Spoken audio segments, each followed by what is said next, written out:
I think he made her mad.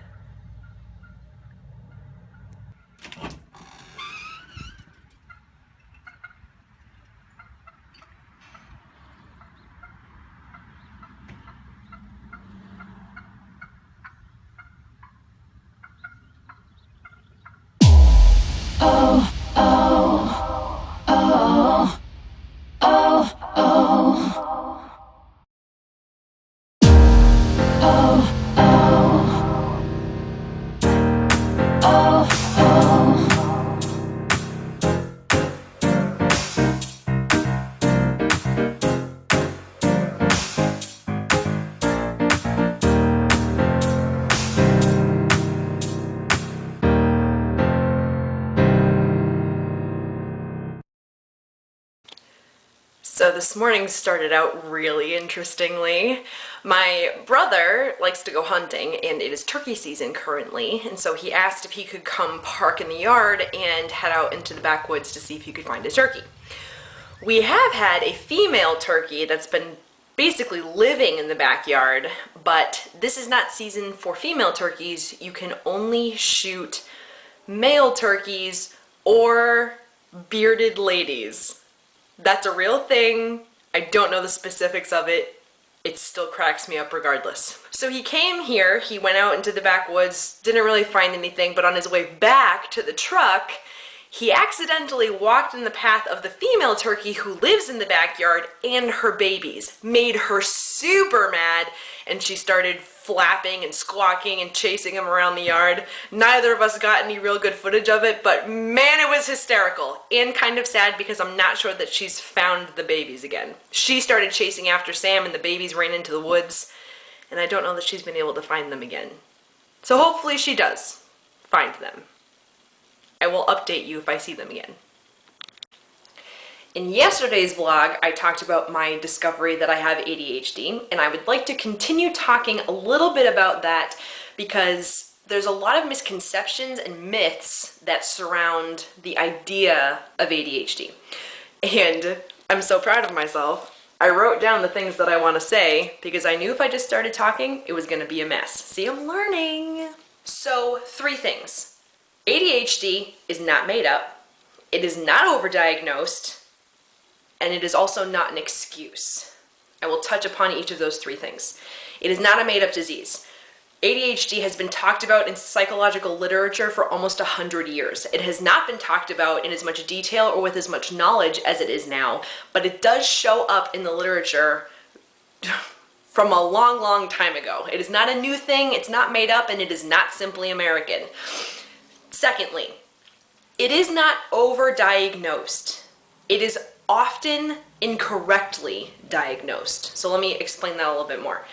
There are a lot of people running around with ADHD that have never been diagnosed, and it is becoming a common thing for adult women who have gone undiagnosed to go to the doctor and have the doctor tell them that they have depression and anxiety, when in reality, they actually have ADHD.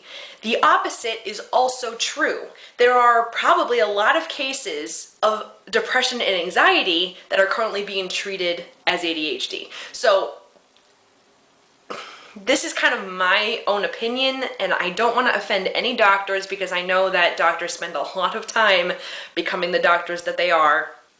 But it has been my experience that doctors often don't want to dig deeper. And so for this very complicated and often misdiagnosed issue, there needs to be more digging, much more digging into the lives of these people to figure out what is actually going on. Okay, so number 3.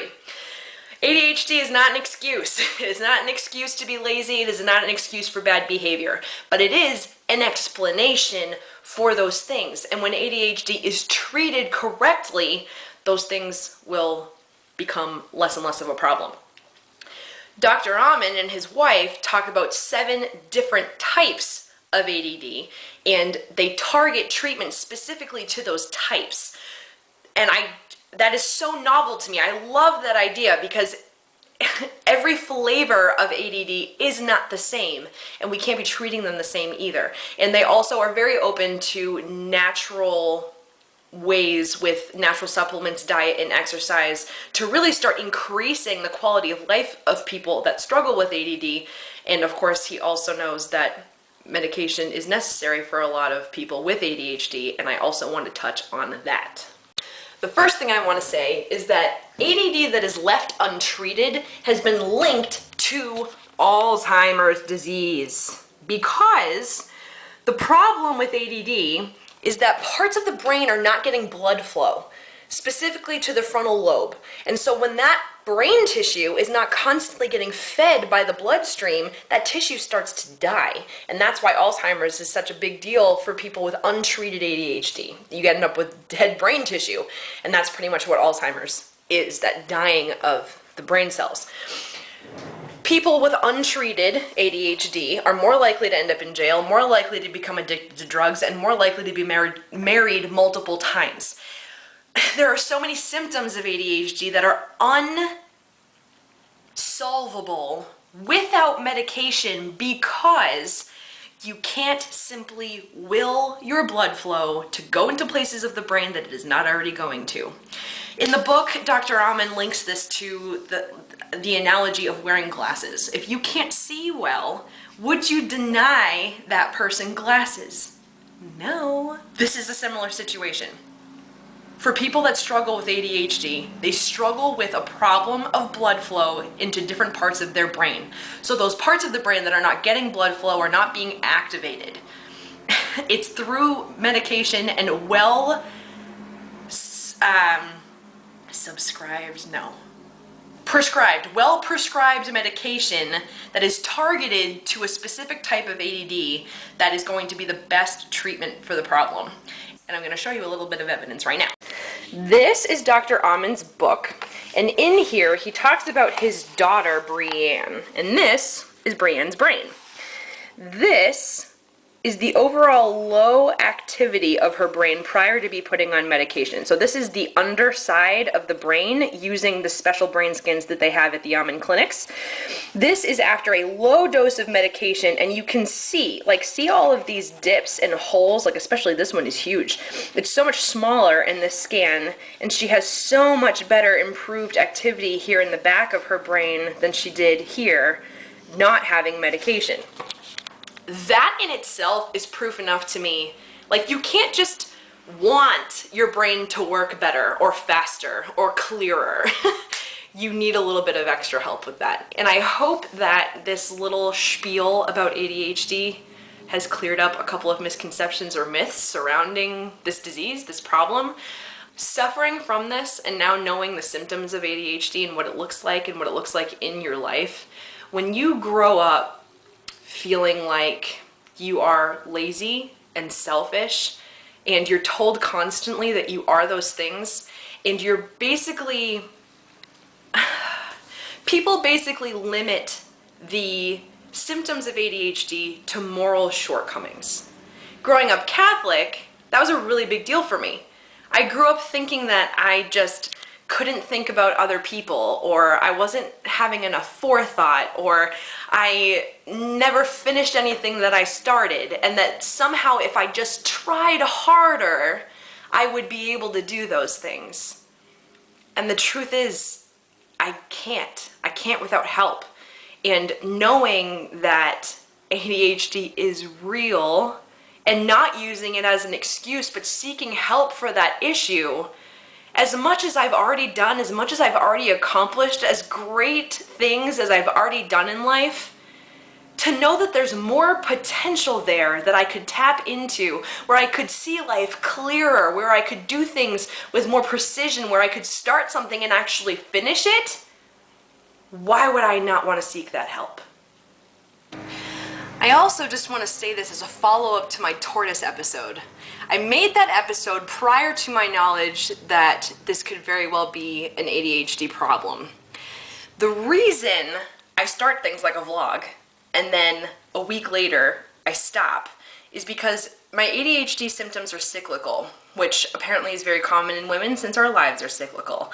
And I go through a week to a week and a half of super hyper motivated, focused work. I'm super creative. I've got all these ideas. I start putting them into practice.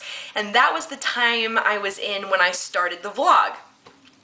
And you'll see as the vlogs go that I started dropping off a little bit. They started getting shorter, they started having weird content, and then I stopped making them all together because that cycle goes around and I start getting into a very depressive cycle where I have no energy, I'm super overwhelmed, I'm super stressed and anxious, and I can't keep up with the power from the weeks before. And apparently this is very common, and apparently it is just part of the ADHD brain. And so now that I know that, just actually knowing that makes it easier for me to plan for those things and to try and overcome them a little bit. So I don't really know what the treatment plan for ADHD really is yet, but in the meantime of figuring that out and figuring out how to make this process easier and increase activity in my brain, really the truth is just knowing that this is the reason makes it easier to plan ahead and to plan for that. So hopefully we will not have any large dips in the vlog anymore. Has yet to be seen. So weird. Do it again.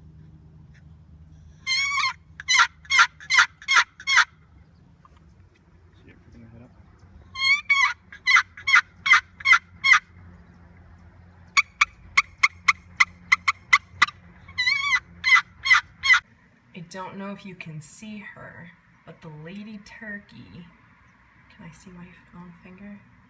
Hello, is right there. Oh, damn. Will it refocus?